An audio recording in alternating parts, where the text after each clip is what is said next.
Nicolas Fournier, président AS Manicieux. Alors depuis un an, c'est ça, expliquez-nous. C'est ça, bonjour. J'ai repris la présidence depuis un an au niveau de l'AS Manicieux, après plus de 45 ans de présidence de notre ami Armand Yaglian, malheureusement. L'emblématique Armand Yaglian. Emblématique Armand Yaglian qui est mondialement connu.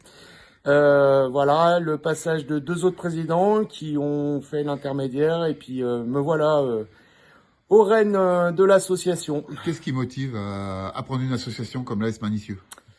L'humain, l'humain. L'association, l'humain, les enfants, le sport et les valeurs du sport, bien entendu. Bien que je sois plutôt côté rugby que foot, mais on est à quand même des belles valeurs aussi au niveau du foot et vraiment cette convivialité, cet esprit d'équipe. Et d'ailleurs, nous en avons fait notre slogan, convivialité, respect, esprit d'équipe et exigence.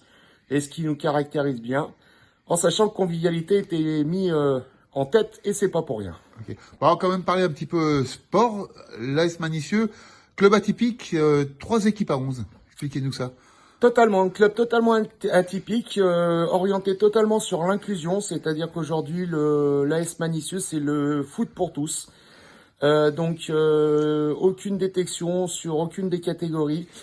Vraiment le plaisir du ballon en compétition, aussi en loisir pour les enfants. On a la même chose en loisir qu'en compétition des U6 à U14.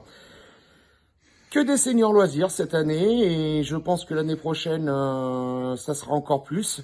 Voilà, des nouvelles envies, des nouvelles motivations de jouer au ballon. Combien d'équipes du coup et combien de licenciés? Alors, licenciés, on n'est pas loin de 400 licenciés, on se maintient à peu près chaque année, on aurait pu faire plus, mais au détriment peut-être des éducateurs et des coachs qui font déjà un sacré boulot. Nous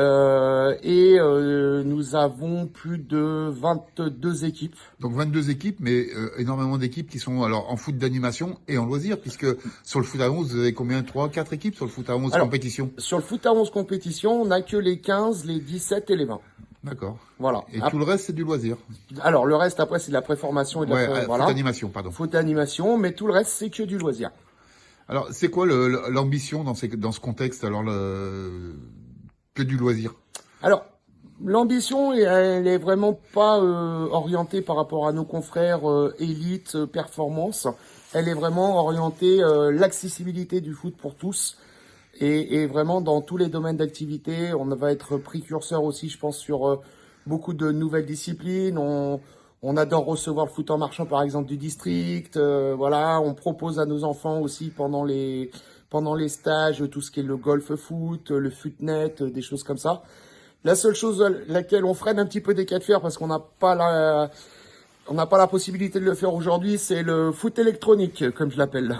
Le e-foot. Le e-foot, oui, bien sûr. D'accord, ok. Oui, parce que vous n'avez pas inscrit d'équipe à la compétition du district, on a vu. Non, on n'a pas inscrit d'équipe parce que là, c'est un travail de longue haleine, c'est une préparation, tout le monde veut jouer, tout le monde veut, voilà.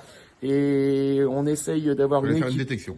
Voilà, faut faire une détection et on essaye aussi d'avoir une équité par rapport aux joueurs, donc que les enfants ne se sentent pas privilégiés pour ceux qui veulent intégrer ces équipes-là. Bon, on l'a constaté au district, puisqu'on va pas le cacher, on a organisé notre foot en marchant ici depuis 2 saisons.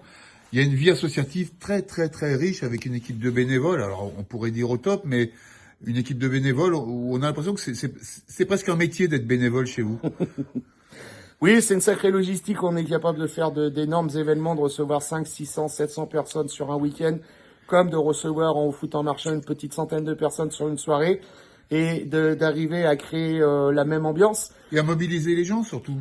Alors la mobilisation, c'est toujours très dur, mais j'allais dire, c'est notre esprit de convivialité et d'équipe qui fait que nous aussi, sur notre terrain, c'est-à-dire les bénévoles, le terrain des bénévoles, on arrive à composer des belles équipes.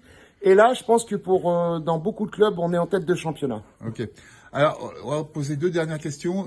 Ce serait quoi le Graal, sportivement parlant, de Nicolas Fournier, président de l'AS Manicieux Saint-Priest? L'AS Manicieux Saint-Priest a toujours...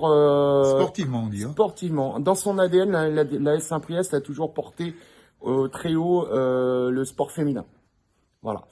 On a eu belles époques des équipes en préformation, en formation et en foot à 11.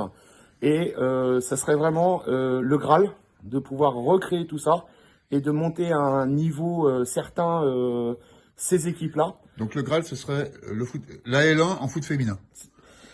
Pas Ah bah, forcément la L1, mais que ce soit par exemple l'œuf Périssé ou les sœurs Cascarino qui sont arrivés chez nous en formation, ça serait de continuer à en sortir. de continuer à en sortir avec grand plaisir, sans aucune prétention, mais être vraiment référent du foot féminin sur la place. Alors le Graal tout court. Allez, en quelques mots. Le Graal tout court, redonner de l'humanité aux gens, que les gens communiquent, que le Covid soit oublié et qu'on soit vraiment revenu dans un système de club avec des bénévoles, des parents investis et des joueurs de 7 à 77 ans qui ont la banane. D'accord, donc les 77 ans, c'est les super vétérans. Il y a quand même une question qu'on vous a pas posée. L'emblème du club, alors il y a l'emblème du club, c'est une chauve-souris. Alors pourquoi une chauve-souris? Alors Parce qu'il y en a beaucoup qui prennent des aigles, des tigres, enfin des trucs un peu plus sexy que la chauve-souris, mais c'est une chauve-souris chez vous. la chauve-souris, alors pour repartir sur l'analogie de l'aigle et ainsi de suite, on essaye, nous en général, on est assez discret. On vit dans l'ombre, donc déjà ça nous va bien. Vous vivez la nuit, non? On vit la nuit, c'est vrai, on vit la nuit et ça se voit aussi sur les nocturnes du foot en marchand d'ailleurs. Ouais. Non, la chauve-souris, alors bon, il y a plusieurs histoires. La première histoire, c'est que notre ami Armand Yaglian, au fur et à mesure des années, perdait un petit peu de ses cheveux. Je commence plutôt que lui. Et était toujours souriant, donc on peut dire qu'il y avait le chauve qui souriait, donc le chauve-souris. Ça, c'est la première hypothèse. Et la deuxième hypothèse, beaucoup plus féerique, un soir de match, une chauve-souris s'est posée au moment du coup d'envoi sur le ballon, puisque nous avons des chauves-souris ici dans le secteur, puisque nous sommes un secteur proche de